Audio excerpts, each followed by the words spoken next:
Hi everyone, my name is Alex Clementine. Anyone new, welcome to my channel. And anyone who's just returning, thank you for sticking it out. I know it's been a heavy minute since you've seen me. And I also realized that we are getting towards 90, so we're now towards to 81. So as soon as we hit 100, I'm going to celebrate that with a Q&A. So once we get towards that, send any questions you may have for me in the comments that you would like me to answer. But definitely thank you for sticking it out. But today we are going to be talking about 7 lessons that I learned in my 20s. Now I'm 27, and I feel like I learned a lot of things the hard way, in the more difficult way. If I can give these nuggets of knowledge to anybody to prevent them from having to go about it the more difficult way and learn it the way I did, that would be fan-fucking-tastic. So I wanted to kind of do a video and kind of give some of the, the more obvious lessons that I've had. And this might be a series, I don't fucking know. Like, this might be something that I come back to and revisit because I feel like there's a lot of lessons that I couldn't necessarily put all in one video. So this one I have 7. Now, they're all on my phone, so you might see me looking down from time to time, but let's get started. Now, the first lesson, and probably the most important in my opinion, which is probably why I put it first, is that healing isn't linear. Healing is difficult, and sometimes you may have to take a couple steps back, at least in your opinion, steps back, to grow. For instance, I can give the best example that that comes to mind, which is when I had to take antidepressants again. I felt like that was giving up. I felt like that was me putting my hands up and saying, I clearly can't do this again because I'm failing, so I have to take some medication to make myself better. And my therapist actually had to, talk to me about it on more than one session because it took me months to get back on it after our conversations. And she told me how taking more steps towards self-improvement or self-care than you felt like you had to before, or even taking the same steps that you needed to before, and if having to revisit those same things that worked before is not something bad. That just means that you may need some help sometimes, and there's nothing wrong with that. There's nothing to be ashamed of. You are still a whole person. There's nothing wrong with you. There's just something a bit off that needs to be fixed again. And now I'm realizing, and I'm so grateful that I had her to kind of pull me back into that logic, because if I didn't, I probably would not, I'm not going to say that, but I probably would not be in the best mental state as I am right now, because before the medication was different, which is why I want to do a part 2 of that, but that's a completely different story. But yeah, sometimes you have to take steps back to grow, or sometimes you may have to change things up, and that's okay. There's nothing wrong with you as a person. You're still a whole person. Second lesson is you decide which inner voice matters to you. You decide which inner voice that you listen to the most. Again, I have to bring this back to therapy, because there was one session where I was just going through this tunnel of emotions, and I was saying, well, I want to do this, but I feel like I can't do this, and I'm probably going to do this wrong, and I can't do this right. And she had to kind of stop me and say, who told you that you can't do this? Who told you that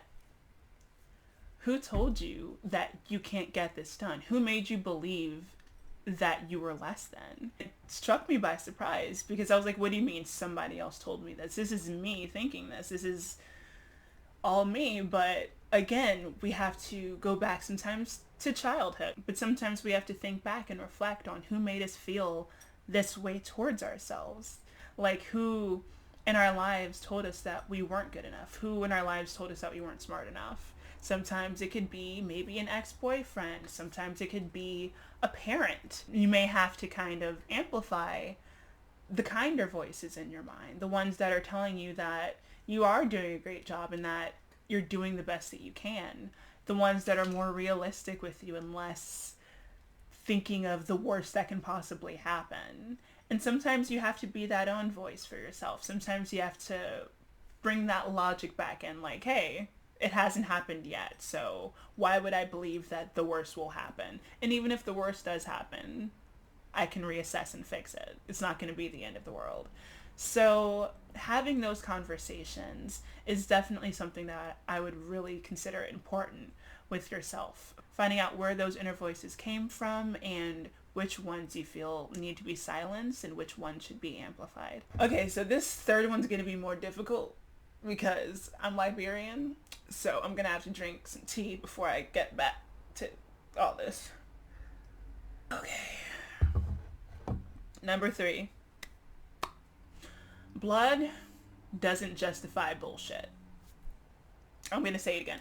Blood does not justify bullshit. It does not justify being treated not like you should be treated as a person.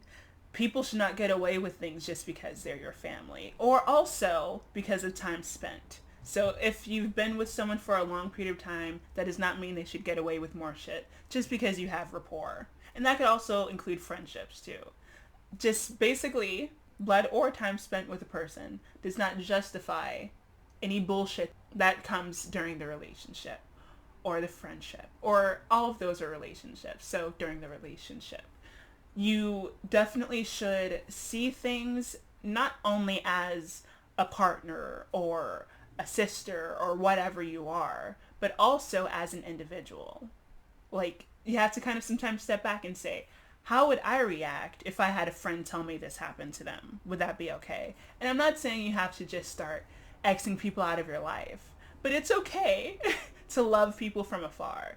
It's okay to have not so much of an intimate relationship for someone for your betterment. It's okay to put yourself first in that way. And I feel like we're not always told that in Black families. We're told, like, well, your feelings don't matter because family's family, you know? And I feel like that's bullshit. Like, that's just bullshit. Your feelings always matter. You shouldn't just put the family's needs above your own constantly. It should be something that should be weighed based on the relationship, it should be weighed based on the thing that happened. So I'm not saying X everybody out of your life like a bad habit, but I'm saying it's okay to love people from afar. It's okay to have boundaries with people. And it's okay to take time to forgive. It's okay to do whatever you need to. And you shouldn't necessarily feel pressured to put your feelings aside for everyone else's. So that one might be a bit unpopular in some communities, but that's okay. Ooh. Number 4, and this one also kind of ties into relationships, but it's okay to change your mind. This one definitely I can give a great example for. I had to end a relationship earlier in my 20s, which was probably the hardest relationship I ever ended because it took so long to end it. There was stalking and all this other shit involved, but that's a different story. But basically, I essentially felt like because we spent so much time together that I wasn't allowed to necessarily leave because I wasn't happy anymore. And my cousin had to set me aside and say the most simple thing to me that I will never forget. It's okay to change your mind. Like, you don't have to feel obligated to someone just because you've been with them. Number 1, that's not fair to them at all. You know, they shouldn't feel like you're just with them strictly out of obligation. Number 2, that's not fair to you because you deserve to be happy. And if you feel like there's a clear path of happiness, and if you feel like you can definitely be happier on your own, or if you need to figure out your own self before you can necessarily be with them, that's okay. It's okay to feel like I need a change. And it's going to be uncomfortable, but you got to be honest. You have to be honest with whoever they are, and you have to be honest with yourself. Number 5. Self-parenting is the best self-care you can do. Forget all of those commercials that are telling you need to go to a spa. Forget all those freaking commercials telling you you need a freaking face mask or a trip to the Bahamas in the goddamn pandemic, because for some reason those commercials are still going on. Like the Bahamas don't need anything else but white tourism, but that's a different story. Okay. Forget all of those things. Sometimes you need to look at yourself and say, what do I need right now? Like, you have to kind of parent yourself. Like, what do you need today? And it's hard to do that sometimes. Sometimes you may need some time to relax, but sometimes you may need to also get some stuff done. Maybe your room's a mess and maybe that's why you're kind of stressed out, but you're not necessarily connecting those dots. Maybe you need to get some other adult things handled, like some appointments, and those are things that are just kind of stressing you out, but you're not necessarily putting them at the forefront because you think other things are more important. Sometimes you need to self-parent. Sometimes that's the best self-care you can give. Sometimes you don't need to take a bath. Sometimes you need to just talk to yourself. I definitely feel like I kind of learned self-parenting as a self-care tool because of the fact that I kind of grew up fast and things happening in my life, such as losing a parent and stuff like that.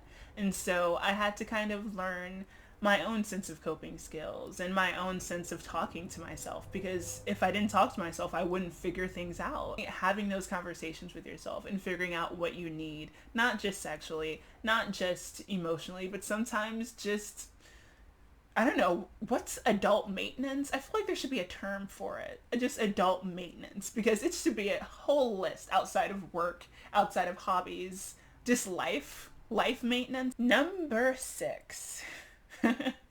Having boundaries does not make you an asshole, but how you approach them can.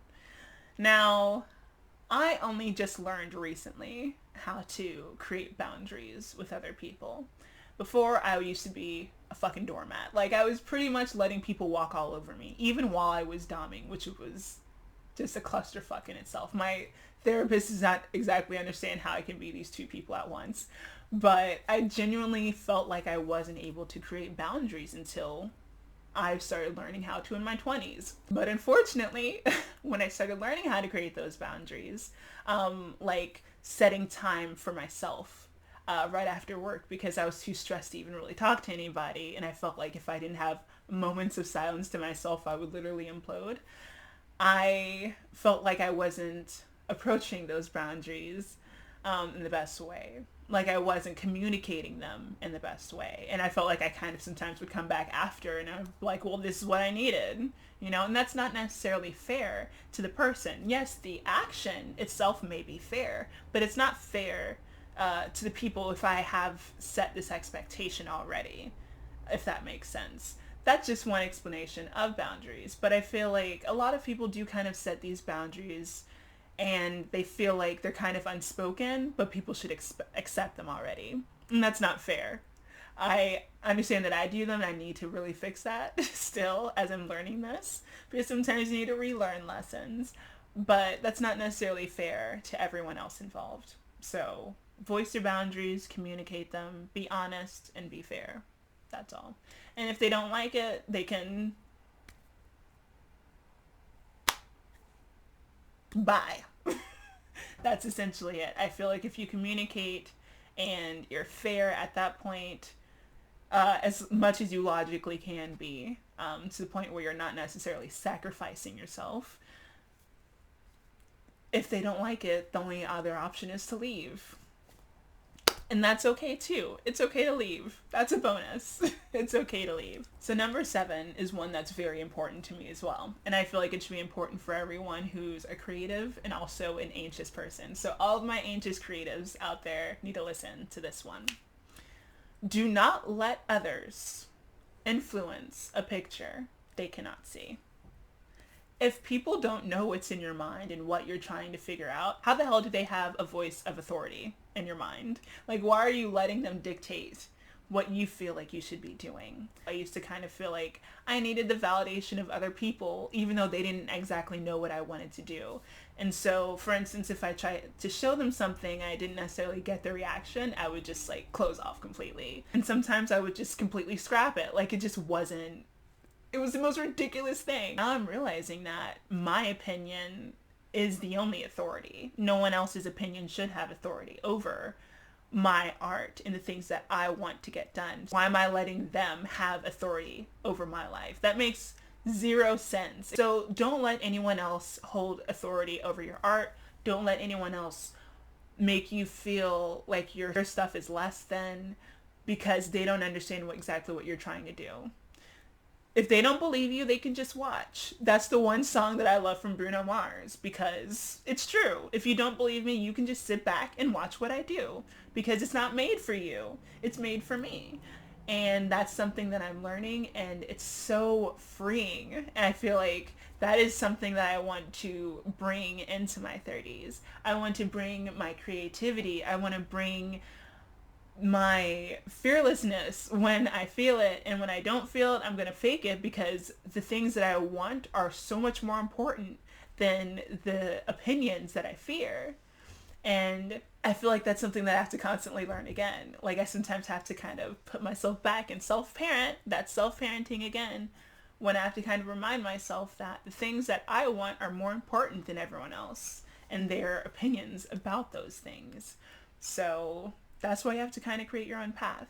This one's a bonus, and I feel like this one is also equally important. But as I was kind of going over this, I feel like this one kind of popped into my head. I feel like I was also watching something. I can't remember what I was watching, but I'll come back to that. But femininity is fluid. There is no one way to be a woman or a feminine identifying person. I feel like, especially as I grew up, I was constantly bombarded with different images of womanhood. And I feel like a long part of me was kind of, not necessarily anti, but I kind of learned to make my own path for the longest. Like, the things that I tend to find attractive, I tend to emulate. So I liked gothic clothing. I liked that darker aesthetic. So that's kind of what I emulated. But I feel like somehow after high school, I kind of got sucked in. Even though I didn't get sucked in at all during high school, I kind of got sucked into what everyone else wanted me to wear, what everyone else wanted me to do, especially when it came to my partners. They definitely told me exactly what they felt were feminine, what they felt that I should have done. And so I felt like I kind of changed myself up, not for me, but for them. And I had to learn that there's no one way to be a woman. And it's so much more than just clothing. It's a lot of actions and other things like that as well. But there's no one way to be a woman. There's no one way to be feminine. And I feel like that's something that we have to learn as a society. There's no one way to be feminine, and there's no one way to be masculine. Like, there's so many ways to be, and I feel like we're only just scratching that surface. I feel like that's something that's very important, especially the younger you learn it, the better, how femininity is fluid, and you don't have to necessarily be one specific way, and kind of have a specific trajectory of womanhood from there. That's all I have for today. Let me know if any of these struck any chords with you. And also, if you have any lessons for me, let me know, because going towards my 30s, I would like to definitely, I don't know, just take more in and be more open. So let me know what lessons you may have for me. Make sure you like this video and subscribe, and I'll see you next time.